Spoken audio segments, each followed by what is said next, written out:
राजस्व एवं भूमि सुधार मंत्री डॉक्टर दिलीप कुमार जायसवाल ने कहा है कि राज्य के लाखों रैयतों से जुड़े भूमि अभिलेखों के सुधार, उत्तराधिकार नामांतरण और बंटवारा आधारित नामांतरण के मामले के त्वरित निष्पादन के लिए सरकार पूरी तरह से प्रतिबद्ध है। इसी उद्देश्य से राजस्व महाअभियान के दौरान प्राप्त आवेदनों की निष्पादन हेतु 11 जून से 17 जून तक राज्य भर के अंचलों में विशेष अभियान चलाकर निष्पादित किए जाएंगे। उन्होंने कहा है कि राज्य सरकार ने पिछले वर्ष 16 अगस्त से लेकर 20 सितंबर तक ऐतिहासिक राजस्व महाअभियान चलाया था। इस दौरान राज्य के सभी हलकों में शिविर लगाकर आम रैयतों में डिजिटल जमाबंदी में त्रुटि सुधार, छूटी हुई जवाबदियों को ऑनलाइन करने, उत्तराधिकार आधारित नामांतरण तथा बंटवारा आधारित नामांतरण से संबंधित आवेदन प्राप्त किए गए थे। अभियान के तहत कुल 46 लाख आवेदन प्राप्त हुए थे, जो राज्य में भूमि संबंधी समस्याओं के समाधान के प्रति लोगों के भरोसे को दर्शाता हुआ नजर आया।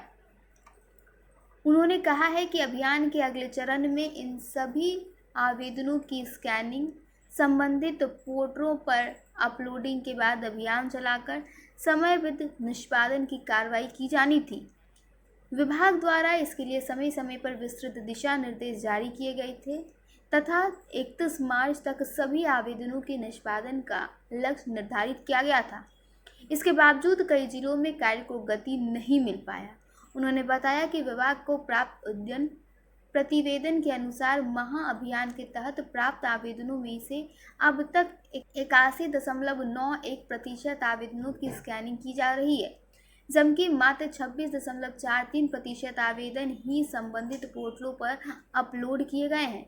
मंत्री ने इस स्थिति को गंभीर और चिंताजनक बताते हुए कहा कि लाखों रैयतों के आवेदन लंबित रहना स्वीकार्य कतई भी नहीं होगा। डॉक्टर जायसवाल ने स्पष्ट कहा है कि विशेष शिविर के दौरान 2 प्रमुख कार्यों पर विशेष ध्यान दिया जाएगा। पहला, महाअभियान के दौरान प्राप्त सभी आवेदनों की 100% स्कैनिंग सुनिश्चित की जाएगी।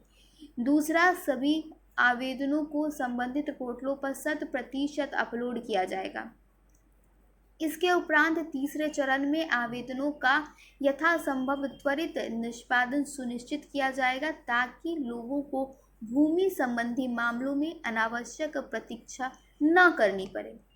उन्होंने बताया कि यह विशेष शिविर 11 जून से 17 जून तक लगातार संचालित होगा तथा रविवार को भी कार्य जारी रहेगा।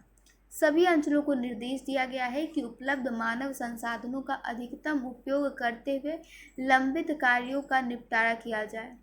मंत्री ने कहा है कि अभियान को सफल बनाने के लिए राज्य के अधिकांश जिलों में कार्यरत विशेष सर्वेक्षण अमीनों की सेवाएं भी ली जाएंगी। शिवहर, शेखपुरा, लखीसराय, जहानाबाद और अरवल को छोड़कर शेष जिलों के विशेष सर्वेक्षण अमीनों को स्कैनिंग, अपलोडिंग और निष्पादन कार्य में लगाया जाएगा, जिससे कार्यों में कई हद तक तेजी देखने को मिलेगी। उपरोक्त 5 जिलों में सर्वे का कार्य 15 अगस्त तक पूरा करने का लक्ष्य भी निर्धारित कर दिया गया है। इसलिए उन 5 जिलों के विशेष सर्वे कर्मियों को इससे अलग रखा गया है। उन्होंने अधिकारियों को चेतावनी देते हुए कहा कि इस अभियान को केवल औपचारिकता के रूप में नहीं लिया जाए। विशेष शिविर के दौरान प्राप्त लक्ष्यों की पूर्ति कराना संबंधित अंचल अधिकारी और राजस्व अधिकारी की व्यक्तिगत जिम्मेदारी होगी। कार्यों की नियमित निगरानी विभागीय स्तर पर की जाएगी और प्रगति की समीक्षा भी की जाएगी। डॉक्टर जायसवाल ने कहा है कि मुख्यमंत्री के नेतृत्व में राज्य सरकार भूमि प्रशासन को पूरी तरह पारदर्शी, डिजिटल और जनोन्मुखी बनाने के लिए लगातार काम कर रही है। बिहार भूमि अभिलेखों के डिजिटलीकरण और ऑनलाइन सेवाओं के विस्तार में देश के अग्रणी राज्यों में शामिल हो रहा है। विशेष शिविर के माध्यम से लाखों लंबित मामलों के समाधान की दिशा में बड़ा कदम उठाया जाएगा। प्रेस कॉन्फ्रेंस में राज्य के मुख्य सचिव प्रत्यय अमृत तथा राजस्व एवं भूमि सुधार विभाग के सचिव जय सिंह भी उपस्थित रहे। इस अवसर पर विभागीय अधिकारियों ने विशेष शिविर की रूपरेखा, निगरानी व्यवस्था और जिलावार प्रगति की जानकारी प्रस्तुत की। सरकार ने सभी जिला पदाधिकारियों, बंदोबस्त पदाधिकारियों, भूमि सुधार उप समार्थियों, अंचल अधिकारियों एवं राजस्व अधिकारियों को विशेष शिविर को सर्वोच्च प्राथमिकता देते हुए इसे ज़्यादा से ज़्यादा सफल बनाने का निर्देश दिया है और कहा गया है आने वाले समय में इससे बिहार वासियों को कई हद तक सुविधा मिलेगी।